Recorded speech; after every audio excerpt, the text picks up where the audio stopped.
Olympic pressure. Dominique Dawes was part of what was called the Magnificent Seven, the first American team to win gold at the gymnastics team competition at the Atlanta Olympics in 1996. And she now runs Dominique Dawes Gymnastics and Ninja Academy based in Clarksburg, Maryland. Dominique, thank you very much for joining us. Thanks for having me on. Yeah, what was your reaction when you first heard that Simone Biles was bowing out of the team competition?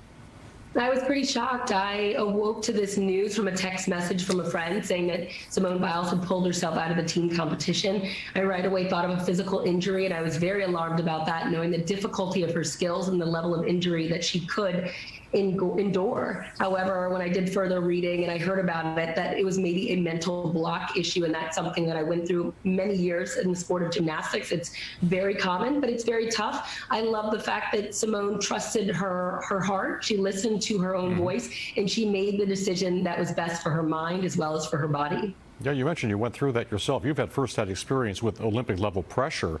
How did you cope with it during the 1996 games when it got kind of tough for you? Yes, I mean, that was 25 years ago. I can't believe it. It's been so long. I'm 44 years old, a mother of 4 kids, and a gym owner of my gymnastics academy here in Maryland. And that was an enormous amount of pressure on me as a 19-year-old, as well as my 6 other teammates.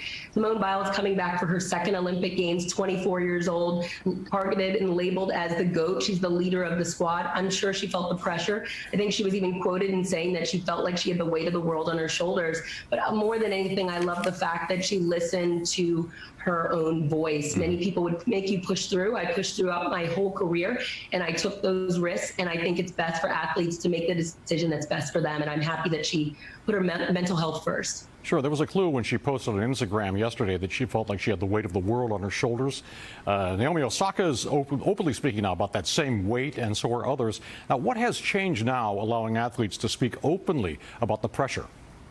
I know for the sport of gymnastics, the culture definitely needs to change. It's full of a lot of verbal, physical, psychological, and sexual abuse in the sport of gymnastics. Everyone knows the scandal of Larry Nassar from the 2006 Olympic Games, and he was my Olympic team doctor for 10 years of my childhood. I knew him very well. He clearly deceived many people, but young girls were living in a state of fear, intimidation, and silence where they couldn't even trust their own voice. They couldn't even hear their own voice many times, and they always felt very uncomfortable. Today's young athletes, they are speaking their mind, and I am grateful for it because I have 4 young kids, and I don't want them to go through what I went through.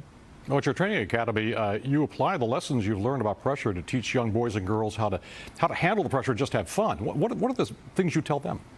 Yeah, not to handle the pressure whatsoever. No, I want them to enjoy their childhood. I speak to the parents and I talk about how I want each and every one of these young kids a part of my program, either doing gymnastics or ninja, and have a balanced childhood. Our children only have one childhood. It's up to us parents to protect and nurture our young kids and to make sure they're in healthy environments. And my environment is very uplifting, very empowering, and it's all about building happy and healthy kids in life. It's not just about building champions.